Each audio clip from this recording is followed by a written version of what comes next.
আজকের খুতবার আলোচনার বিষয় হচ্ছে পানাহার এবং মাদকতা সম্পর্কে পড়ছে ইনশাআল্লাহ।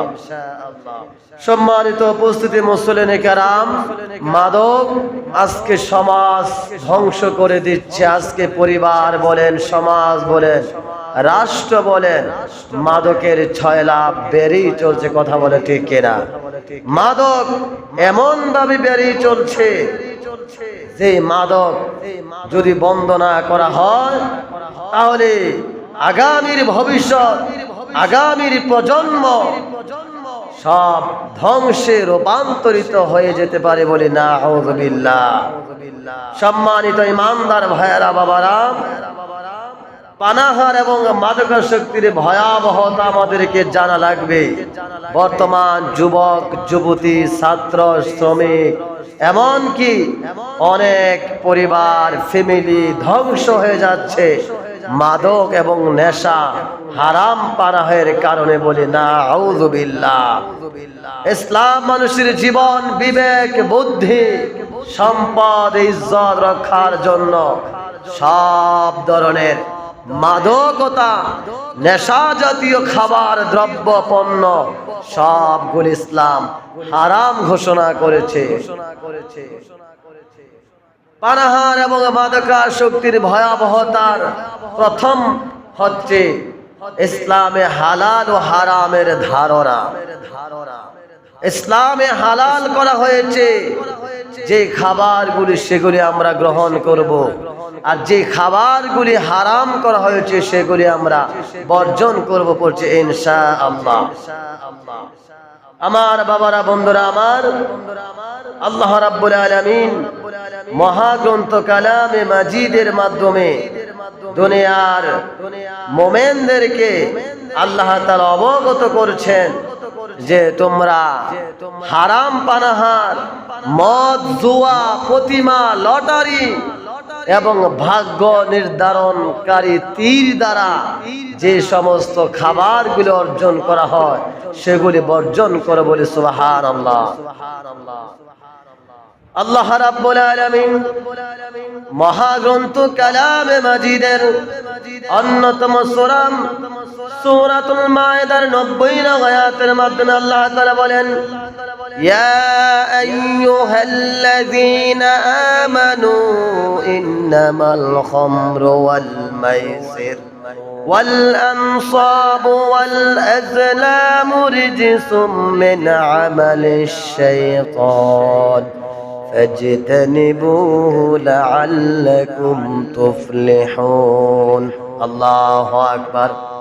আমার বন্ধুগণ, আমার বাবারা, আল্লাহ রাব্বুল আলামিন কোরআনুল কারীমে নির্দেশ দিচ্ছেন, ইয়া আইয়ুহাল্লাযীনা আমানু, ও হে ঈমানদারগণ, হে বিশ্বাসীগণ, ইন্নামাল খামরু ওয়াল মাইসির, নিশ্চয়ই মদ ও জুয়া, নিশ্চয়ই মাদকতা এবং জুয়া, ওয়াল আনসাব, প্রতিমা বেদী, ওয়াল আজলাম, এবং ভাগ্য নির্ধারণকারী তীর, রিজসুম মিন আমালিশ শাইতান, এগুলো শয়তানের কর্ম বলে নাউযুবিল্লাহ। কি মাদক?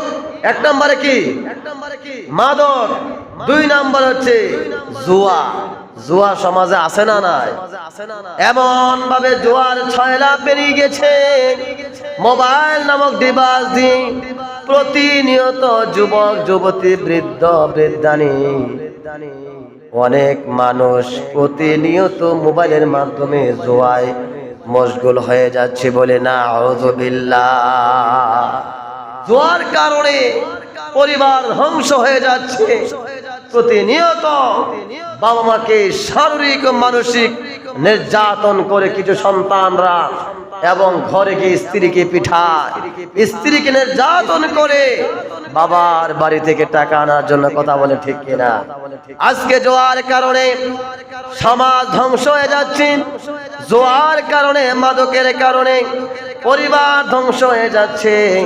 আল্লাহ রাব্বুল আলামিন কুরআনুল কারীমে তার পরবর্তী আয়াতে মায়েদার মধ্যে বলেন, ইন্নামা ইউরিদুশ শাইতানু আইয়ুকিআনা বাইনাকুমুল আদাওয়াত ওয়াল বাগদা। শয়তান শুধু মদ ও জুয়া দ্বারা তোমাদের মধ্যে শত্রুতা বিদ্বেষ সঞ্চার করতে চায়। শয়তান তোমাদেরকে মদ এবং জুয়ার মাধ্যমে তোমাদের মধ্যে বিবাদ তৈরি করতে চায়, তোমাদের মধ্যে বিদ্বেষ ঝগড়া তৈরি করতে চায়। আর আল্লাহর শরণ ও সালাত থেকে তোমাদের বাধা দিতে, অতএব তোমরা কি বিরত হবে না? তোমরা কি বিরত হবে না? এই মদ এবং জুয়া তো তোমাদেরকে ধ্বংস করে দিচ্ছে বলে নাউযু বিল্লাহ। বুখারী বর্ণনা বিশ্বনবী সাল্লাল্লাহু আলাইহি সাল্লাম বলেছেন, আমার উম্মতের মধ্যে এমন অনেক সম্প্রদায় হবে, বিশ্বনবী সাল্লাল্লাহু আলাইহি সাল্লাম ভবিষ্যৎবাণী করে গিয়েছে, আমার উম্মতদের মধ্যে এমন কিছু সম্প্রদায় হবে যারা জিনা, ব্যভিচার, রেশমি কাপড় ব্যবহার, মদ পান এবং গান বাদ্যযন্ত্রকে হালাল মনে করবে বলে নাউযু বিল্লাহ। তাহলে নবীজির হাদিস দ্বারা প্রমাণিত হলো, সহিহ বুখারী বর্ণনা বিশ্বনবী সাল্লাল্লাহু আলাইহি সাল্লাম বলেছেন, কিয়ামতের পূর্বে এমন একটা সম্প্রদায় আসবে, এমন কিছু সম্প্রদায় হবে যারা নাকি মদ এবং জুয়া, জিনা, ব্যভিচারকে হালাল মনে করবে বলে নাউযু বিল্লাহ। এটা হচ্ছে কিনা? জিনাকে কোনো কিছু মনে করে না, মনে করে সামথিং, কিছুই না, এটা স্বাভাবিক সাধারণ কিছু। ব্যভিচার তো এখন সকাল দুপুর সন্ধ্যা গণহারে হচ্ছে, জিনা, ব্যভিচার, ধর্ষণ, এগুলিকে মানুষ কিছুই মনে করে না। কথা বলে ঠিক কিনা? অথচ আল্লাহ রাব্বুল আলামিন হারাম করে দিয়েছেন, জিনা, ব্যভিচার হারাম করে দিয়েছে, মাদকতা, নেশা জাতীয় ধূমপান, বিড়ি, সিগারেট সব কিছু হারাম করে দিয়েছেন। এগুলোকে মানুষরা হালাল মনে করবে। অপর বর্ণনায় এসেছে, বিশ্বনবী সাল্লাল্লাহু আলাইহি সাল্লাম বলেন, যে ব্যক্তি দুনিয়াতে মদ পান করবে আর তওবা করবে না, সে আখিরাতে জান্নাতের মদ পান থেকে বঞ্চিত হবে বলে নাউযু বিল্লাহ। জান্নাতি মদ, এটাকে দুনিয়ার মতো? দুনিয়ার মদ হচ্ছে দুর্গন্ধ যুক্ত, আর জান্নাতি মদ হচ্ছে দুর্গন্ধ মুক্ত। দুনিয়ার মদ হচ্ছে ফলকে পচিয়ে, আঙ্গুর, বেদানা, ডালিম, এগুলিকে পচিয়ে আপনার দিনের পর দিন, মাসের পর মাস সময় নিয়ে এগুলোর দ্বারা মদ বানানো হয়, পচা পরে ফলগুলিকে পছন্দ ধরিয়ে। কিন্তু আল্লাহ রাব্বুল আলামিনের জান্নাতি মদ হবে বিশাল সাগর, যেই সাগরের কোনো কিনারা থাকবে না, যেই সাগরের কোনো নির্দিষ্ট সীমানা থাকবে না। আল্লাহর জান্নাতি বান্দা বান্দিরা ওই মদের সাগর থেকে মদ পান করবে বলে সুবহানাল্লাহ। আর মদগুলি পান করে বলবে, হায় আফসোস, হায় আশ্চর্য, জান্নাতি মদ এত সুস্বাদু, জান্নাতি মদ এত মিষ্ট, যেই মদ পান করার পরে 40 বছর পর্যন্ত আর কোনো জান্নাতীদের পিপাসা থাকবে না বলে সুবহানাল্লাহ। কয় বছর? 40 বছর মাতলামি করবে না। আর দুনিয়ার মদ খেয়ে ঘরে ধাক্কা মারে, পরে না গিরে, মানে আছে রে, বিল্ডিং ধাক্কা দেয়, পরে না গিরে, গাছের ধাক্কা দেয়, লড়ে না গিরে। মাতলামি করতে করতে এমনও সময় বউরকম মা বাধ্য, এমনও মদখোর সমাজে আছে বলে নাউযু বিল্লাহ। আমার বন্ধুগণ, আমার বাবারাম, তাহলে আয়াত দ্বারা আমরা জানলাম আল্লাহ হালাল ও পবিত্র খাবার খেতে বলেছেন। আল্লাহ রাব্বুল আলামিন বলেন, ইয়া আইয়ুহান নাসু কুলু মিম্মা ফিল আরদি হালালান তাইয়্যিবা ওয়া লা তাত্তাবিউ খুতুওয়াতিশ শাইতান। হে মানুষেরা, ইয়া আইয়ুহান নাস, এখানে বলা হয়েছে সমস্ত মানুষদেরকে, কুলু মিম্মা ফিল আরদি হালালা, পৃথিবীতে যা কিছু হালাল ও পবিত্র আছে তোমরা তা খাও। তয়্যিবান, তা থেকে তোমরা খাও। ওয়ালা তাত্তাবিউ খুতুওয়াতিশ শাইতান, আর শয়তানের পদাঙ্ক অনুসরণ করিও না, বলে নাউযু বিল্লাহ। শয়তানের পথে আমাদেরকে যাওয়া যাবে না, চলা যাবে না, ছোঁয়া যাবে না, হারাম জিনিস আহার করা যাবে না। আমার বন্ধুগণ, এবার আসুন মদের নিষেধাজ্ঞা। মদের নিষেধ কিভাবে করা হয়েছে?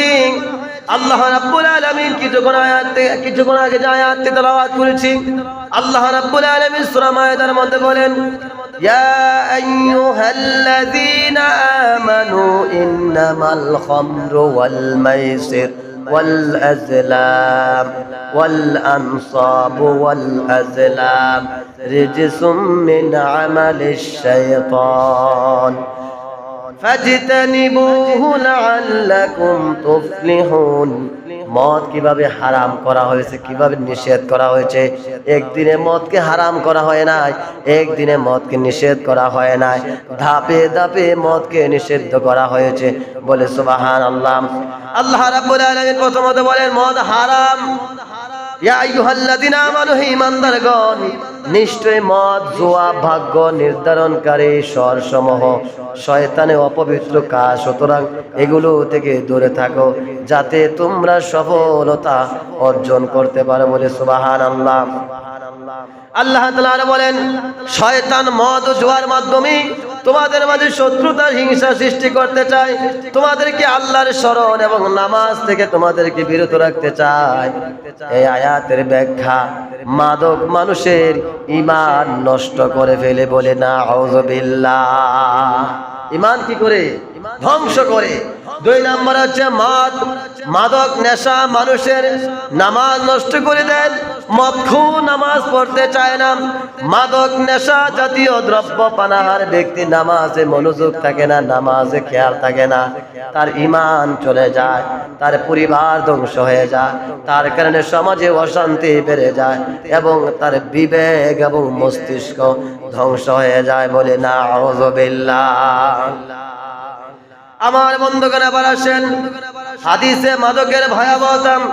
রাসূল কারীম সাল্লাল্লাহু আলাইহি ওয়াসাল্লাম বলেছেন প্রত্যেক নেশা জাতীয় বস্তুই মদ, আর প্রত্যেক মদ হারাম।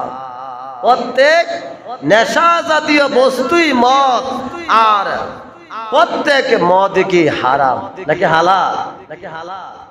এবার আসুন বর্তমান মাদকের মধ্যে যে জিনিসগুলি পড়ে গেছে, হাদিস অনুযায়ী 1 নম্বর গাঁজা সমাজে আছে না নাই?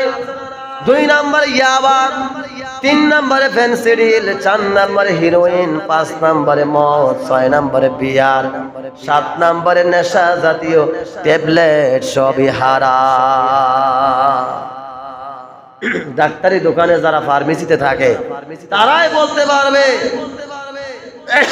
প্রতিদিন কত যুবক আর যুবতী ডাক্তারের দোকান থেকে নেশার ট্যাবলেট কিনে। তাহলে রাসূল সাল্লাল্লাহু আলাইহি সাল্লাম বলেন যে জিনিস বেশি পরিমাণে নেশা সৃষ্টি করে তার সামান্য পরিমাণও হারাম। অর্থাৎ কেউ যদি অল্প খায়, মাঝে মধ্যে খায়, এই অজুহাত দেয়, সে অল্প খাওয়াও হারাম। এবার আসুন মাদকাসক্তি ব্যক্তির শাস্তি।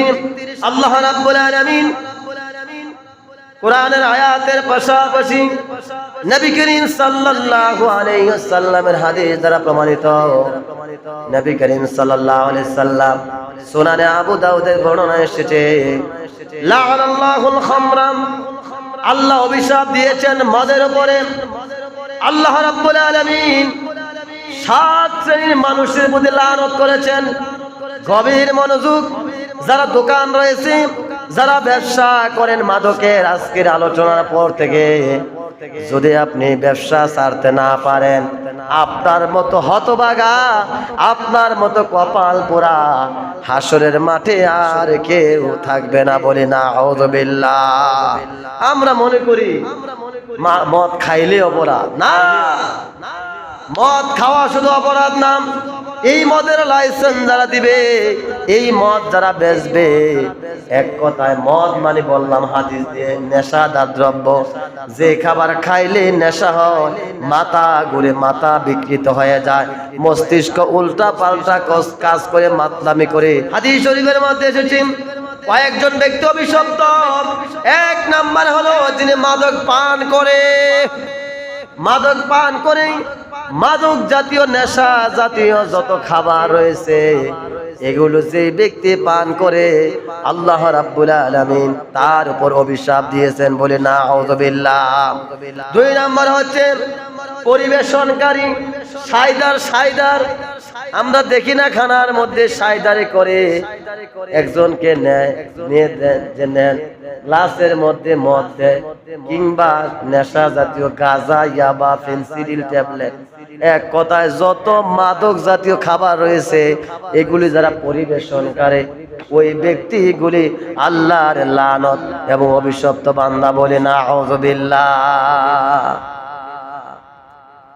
এবার আসুন তিন নম্বর হচ্ছে বিক্রেতা, যিনি মাদক বিক্রি করেন। বিগত সময়ে আমরা এমন অবস্থায় দেখি নাই প্রকাশ্যে গাঁজা, ইয়াবা, মদের বোতল প্রকাশ্যে বিক্রি হয়েছে, অতীতে তেমন দেখি নাই। কিন্তু কয়েক মাস যাবত এমন ভাবে প্রকাশ্যে মাদক বিক্রি হচ্ছে, গাঁজা বিক্রি হচ্ছে, গাঁজা এমন ভাবে ওপেনলি বিক্রি হচ্ছে, আমরা বলতে গিয়েও বলতে পারছি না। কথা বলেন ঠিক কিনা? কেন? মেম্বার, চেয়ারম্যান, এমপি, মন্ত্রী সহ জড়িত থাকে। যারা মাদক বন্ধ করবো, যারা গাঁজা বন্ধ করবে, তারাই নাকি গাঁজা মদের লাইসেন্স দেবে, বলি নাউযুবিল্লাহ। আমার বাবারা, বন্ধুরা আমার, তাহলে মদের ব্যবসা বাড়বে না কমবে? মদের ব্যবসা আরো বাড়বে, কিন্তু আমার ক্ষমতা না এটা বন্ধ করার। কারণ এই পৃথিবীতে সবচাইতে মাজলুম হচ্ছে মসজিদের ইমামরা এবং আলেমরা। বিশ্বাস করে না, না করে, মানেন আর না মানেন, কারণ আলেমরা এত মাজলুম, আলেমরা হক কথা বলতেও পারে না, প্রতিবাদ করতেও পারে না। কেন? মসজিদ কমিটি থেকে জালেম, মসজিদ কমিটি থেকে স্বৈরাচার, দেশের গভর্নমেন্ট থেকে স্বৈরাচার, দেশের ক্ষমতাসীনরা থেকে ফ্যাসিস্ট। যার কারণে কোন হুজুর আপনার ভূমিকা নিতে সাহস পায় না। যদি আলেমদের সাথে মসজিদ committee, member, chairman, prime minister, MP, মন্ত্রীরা, আমলারা, ব্যবসায়িকরা সবাই যদি একত্রতা পোষণ করে সংসদ যদি ঘোষণা হয়ে যায় আজকের পর থেকে বাংলাদেশে মদ, গাঁজা, ইয়াবা প্রকাশ্যে গোপনে সব নিষিদ্ধ, বলেন তো এটা কার্যকর হতে থেকে দেরি হবে না তাড়াতাড়ি হবে? বলেন তো দেরি হবে না তাড়াতাড়ি হবে? তাড়াতাড়ি। কেন? পার্লামেন্টে বিল পাস হবে, প্রশাসন ভূমিকা নিবে, এমপি, মন্ত্রী, চেয়ারম্যান, মেম্বার, চৌকিদার সবাই কাজ করা শুরু করবে। তখন কি আর হুজুর মেম্বরে বসে গলা ফাটাতে হবে? হবে না। এজন্য আসুন আমরা আজকে এর উপরে কিছু আংশিক কথা জানলাম যে মাদক, নেশা জাতীয়, পানকারী, পরিবেশনকারী, বিক্রেতা, ক্রেতা, প্রস্তুতকারী, যে মাদকটা বানায়, বহনকারী, যে বাজার থেকে বিড়ির প্যাকেটটা, যে বাজার থেকে গাঁজার বস্তা, যে বাজার থেকে মদের বোতল এনে নিজের গাড়ি ভাড়া দিয়ে আরেকজনের হারাম খাবারটা বহন করে এনে দিল, যার জন্য বহন করা হয়, সবগুলির প্রতি আল্লাহর নবী লানত ঘোষণা করেছেন, বলি নাউযুবিল্লাহ। আল্লাহ রাব্বুল আলামিন আমাদের সবাইকে মাদকের ছয়লাভ থেকে, নেশা জাতীয় খাবার থেকে আল্লাহ রাব্বুল আলামিন আমাদেরকে হেফাজত করুন, বলছি আমিন। সম্মানিত মুসল্লিনে কেরাম, প্যারা হাজরিন, বিনয়ের সাথে বলবো, বাবা গাঁজা, ইয়াবা, মাদক এই ব্যবসার সাথে যারা জড়িত আছেন, নিজের ঘরের মধ্যে গাঁজা রেখে রেখে যুবকদেরকে খাওয়ার জন্য উৎসাহ দেন, বলেন যে আমার কাছে আছে, লাগলে আসিও, কমে রাখবো, বিভিন্ন ধরনের উৎসাহ দিয়ে যারা যুব সমাজকে ধ্বংস করে দিচ্ছেন, আল্লাহর ওয়াস্তে বলি আর যুব সমাজকে বিভ্রান্ত করিয়েন না, নিজেরা ওইগুলো খায়েন না। আল্লাহ রাব্বুল আলামিন হারাম জাতীয় খাবার থেকে আমাকে আপনাদেরকে হেফাজত করুন, বলছি আমিন। ওমা তৌফিক ইল্লা বিল্লাহ। আসসালামু আলাইকুম ওয়া রাহমাতুল্লাহি ওয়া বারাকাতুহু।